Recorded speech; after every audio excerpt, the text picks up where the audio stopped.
He whakapau kahana te kāhui o tāne nui ārangi ki roto o te papa i oia, ki te turaki i te tuakokatanga ki tō rātau hapori, mā ngā tikanga pātaka kai.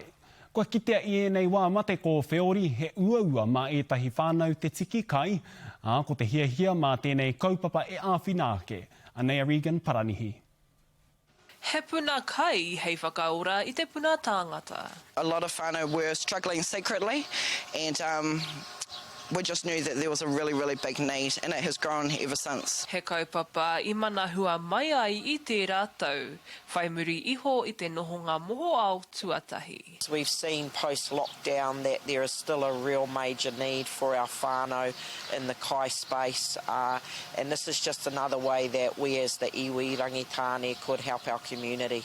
Hei tā Johansson, he uru paunamu kua tō waitia I te iti me te rahi. We're open twice a week for 1 hour and currently feeding over 100 whānau. On a Monday and a Friday you will see lines here of whānau that come to access kai for their whānau. Everyone's welcome with no questions asked and it's a safe space for whānau. Ko te whainga matua I nāia nei, kia tau tapatia I etahi anō pātaka ki ngā tōpito katoa o te rohe. Our other iwi and Māori health providers in Tararua, Horowhenua, Otaki and Fielding are looking to set up similar pātaka so that we can supply these in times of need. Ka puarea ke te pātaka kai nei ki ngā whānau e noho toimaha ana, hei te mane me te praere mai te kotahi karaka ki te rua karaka. Regan Paranihi, Te Karere.